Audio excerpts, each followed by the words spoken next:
आज की इस वीडियो में हम थोड़ा कंपैरिजन करेंगे कि वहां पर एलपीजी गैस की क्या कीमत है और गैस किस तरीके से किस रेट पे मिल रही है। पाकिस्तान में एलपीजी गैस की क्या शॉर्टेज है या नहीं है, किस रेट पे मिल रही है। फ्यूल की कीमतें फिर से सुनने में आया है कि बढ़ने वाली हैं पाकिस्तान में। सबसे पहले ये कहना चाहूंगा कि जो गैस के रेट्स है ना, इरेगुलर बढ़ रही हैं। रेगुलर बढ़ रहे हैं। रेगुलर बढ़ रही है। कल मैंने गैस डलवाई थी तो मुझे 330 की मिली। ठीक है। उसके बाद फिर मैंने आज गैस डलवाई है, आज वो 400-500 के दरमियान उसका रेट जो है ना वो चला में इतनी बढ़ गई है। गैस बढ़ रही है बहुत ज्यादा। ठीक है।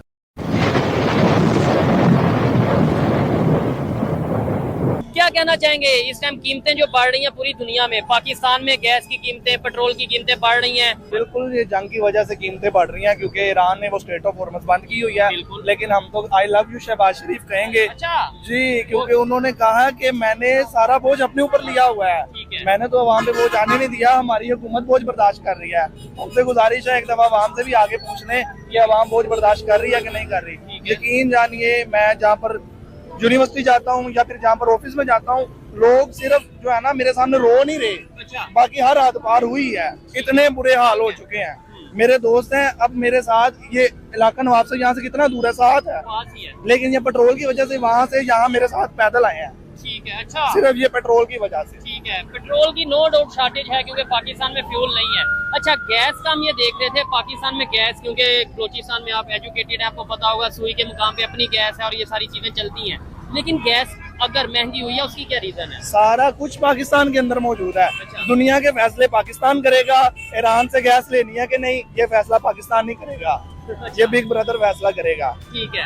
दुनिया के फैसले पाकिस्तान करेगा। पेट्रोल ईरान से लेना कि नहीं, ये फैसला हम नहीं करेंगे, ये फैसला बिग ब्रदर करेगा। थोड़ा सब्र तो कर ले, क्या पता। देखें, पहले तो पाकिस्तान फैसले नहीं था कर रहा, नो डाउट अभी भी ऐसा कोई फैसला नहीं किया, लेकिन अभी इस टाइम नाम तो चल रहा है पाकिस्तान का। क्या पता आने वाले वक्त में हम अपनी मर्जी से गैस लें, अपनी मर्जी से फ्यूल ले, रशिया से, ईरान से, जिससे दिल करे ले। अभी तो हम रशिया से भी नहीं ले रहे, ईरान से भी नहीं ले रहे। अल्लाह करे जी, हमारी तो दुआ है ये वक्त आए, लेकिन अभी तक तो ये नजर नहीं आ रहा क्योंकि वो ट्रम्प जो 70,000 मुसलमान बच्चों का कातिल है, उसके लिए हमारी हुकूमत हर जगह कह रही है इस बंदे को नोबेल इनाम मिलना चाहिए। नहीं, वो पहले कहा था ना जब जंग रुकवाई थी इंडिया पाकिस्तान की, अब तो नहीं कहा। अगर आप ये ना पूछते तो मैं ना बताता। इसी जंग के दौरान हमारी सीएम साहिबा से एंकर ने कहा क्या कि अभी भी क्या आप नोबेल इनाम के लिए उसे नामजद करते हैं? उन्होंने कहा जी पीएम ये जो शहबाज शरीफ साहब जो कर रहे हैं अच्छा कर रहे हैं और ये बिल्कुल होना चाहिए और वो सही करें। आपने शायद नहीं सुना, देखिएगा जाके। अच्छा, देखें, कुछ चीजें ऐसी होती हैं अपने कंट्री के बेहतरी के लिए फैसले जो लीडरशिप है उसे लेने पड़ती है।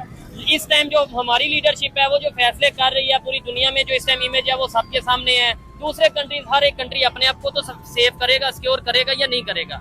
थोड़ा सा अगर कंपैरिजन करें, जो इंडिया हमें ये कहते थे कि वहाँ पे पेट्रोल की यानी यहाँ पे महंगाई बढ़ रही है, ये हो रहा है वो हो रहा है, अब वहाँ पे भी खबरें ये आ रही है कि वहाँ पे गैस और ये चीजें शॉर्टेज है। क्या उसके ऊपर आप कहना चाहेंगे? वो तो बिल्कुल हकीकत है, वो तो मामला आपके सामने सारा है कि सिर्फ इंडिया पाकिस्तान नहीं रो रहा, दुनिया रो रही है।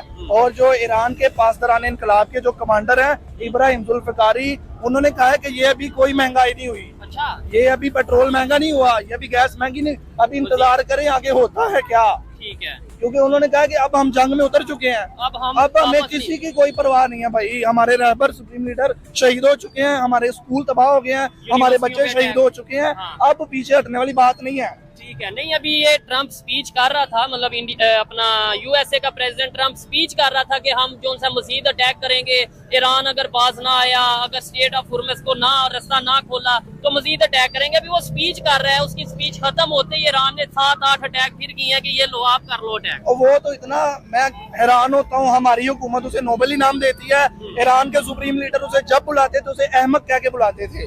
अब अहमक मैं आपको नहीं समझा सकता कि अहमक की क्या तारीफ होगी। वो उसने कहा कि जी हमने ईरान की बैरिया खत्म कर दिया। अच्छा। ईरान की बैरिया खत्म हो गया। साथ ही वो बरतानिया से कह रहा है अपने जहाज पे, जो जर्मनी से कह रहा है, जापान से कह रहा है, चाइना से कह रहा है। ईरान ने कहा है कि अगर हमारी बैरिया खत्म हो गई है, तुम कह रहे हो गई है, हिम्मत करो ना, वहाँ से गुजर के दिखाओ। आओ तो सही। बिल्कुल, जैसे अभी ट्रम्प ने ये कहा कि बूट्स ऑन ग्राउंड, यानी कि हम अपनी आर्मी को भेजेंगे फिजिकली, लोगों को अपनी आर्मी के फोर्सेस के जवानों को भेजेंगे, तो ईरान ने कहा भेज के दिखाओ। ईरान कह रहे उन्हें भेजो तो सही। ईरान ने कहा है कि आप अपनी जितनी आर्मी भी भेजोगे ना, वो सारी की सारी हम मछलियों की खुराक बना देंगे। ठीक है, आपको लगता है कि क्योंकि वो भी अमेरिका, नो डाउट हम उसके अगेंस्ट हैं, पाकिस्तान, मुसलमान, ईरान, नो डाउट अगेंस्ट है, लेकिन थोड़ा हकीकत को भी तो देखना है ना। सुपर पावर तो है कि नहीं, यानी दुनिया में, मतलब दुनिया में वो बिल्कुल सुपर पावर है। क्या ये स्टेटमेंट आपको लगता है कि उसके लिए कोई परेशान कौन होगी कि हम मछलियों की खुराक बना देंगे? आपको लगता है कि सुपर पावर के पास जो टेक्नोलॉजी है, जो इक्विपमेंट्स हैं, जो इकोनॉमी है, जो उनके पास इस टाइम उनके जो माइंड सारा कुछ है उसके पास, बहुत है कुछ कि है, बिल्कुल इस चीज को हम मान रहे हैं। इतना कुछ होने के बाद भी वो रो रहा है, रो रहा है, ये वो बात रो के मुल्कों को कह रहा है मेरी मदद करो, मेरी मदद करो, और कोई उसकी मदद को नहीं आ रहा। ठीक है। सिवाय ये चंद मुसलमान हुक्मरानों के कोई उसकी मदद को नहीं आ ट्रम्प रहा। के साथ वो खड़े हैं मुसलमान। जी ट्रम्प के साथ आपको नहीं पता कौन कौन खड़ा है? उसने कितने खड़ा है? कितने बदतमीजी वाले लफ्ज बोले हैं सऊदी अरब के बादशाह के लिए। वो लफ्ज इधर दोहरा नहीं सकता। ऐसे ही है। वही लफ्ज किसी ईरान के बंदे ने बोले होते, इधर सड़कों पे जंग शुरू मौलवियों ने आग लगा देनी थी ऐसे ही कि है। जी राफियों ने ये कर दिया, शिया गुस्ताखी सुन्नी कर, conflict। सारा उसके लिए क्यों नहीं कर रहे? अच्छा ठीक है। तो दोस्तों ये थे पाकिस्तानी पब्लिक के रिएक्शन। और आपने वीडियो के अंदर देखा ना, काफ़ी सारे पाकिस्तानियों की अब अकल ठिकाने आ गई, क्योंकि इन लोगों को अब लाइन में लगना पड़ता है। इन लोगों को आटे की लाइन में लगना पड़ता है, पेट्रोल की लाइन में लगना पड़ता है, गैस की लाइन में लगना पड़ता है। इसीलिए काफ़ी सारे पाकिस्तानियों की अकल तो ठिकाने आ गई। लेकिन दोस्तों अभी भी पाकिस्तान के अंदर काफ़ी सारे जाहिल अभी तक लाइन में नहीं लगे, इसीलिए उनकी अकल भी ठिकाने नहीं आई। लेकिन दोस्तों जब ये लोग भी लाइन पे आ जाएंगे उस टाइम पे उनकी अकल भी ठीक हो जाएगी, क्योंकि अभी तो ये लोग जज्बे और इस्लाम को हर जगह पे घुसा रहे हैं। आज पाकिस्तान के अंदर क्या बचा? कुछ भी नहीं बचा। BLA वाले पाकिस्तान आर्मी को कूट रहे हैं, POK वाले पाकिस्तान आर्मी को कूट रहे हैं। एक साइड से अफगानिस्तान, दूसरी साइड से इंडिया वाले। पाकिस्तान के अंदर economic crisis, political crisis, energy crisis, मतलब क्राइसिस ही पाकिस्तान भरा है। पाकिस्तान कभी ठीक नहीं होने वाला, क्योंकि इतने सारे क्राइसिस आ गए हैं कि अब पाकिस्तान आर्मी और गवर्नमेंट को भी समझ नहीं आ रहा कि इतने सारे क्राइसिस को हम कैसे हैंडल करें। मतलब एक भी क्राइसिस आज तो पाकिस्तान गवर्नमेंट से हैंडल नहीं हो रही। और ये पाकिस्तानी अभी भी कहते हैं कि हमारे पास जज्बा है, हम इस्लामिक कंट्री है। अरे रुक जाओ थोड़े दिन के लिए, आपकी अकल भी ठिकाने आ जाएगी जब आप लाइन पे लगेंगे। तो बस दोस्तों आज के वीडियो में इतना ही। अगर आपको ये वीडियो पसंद आई है तो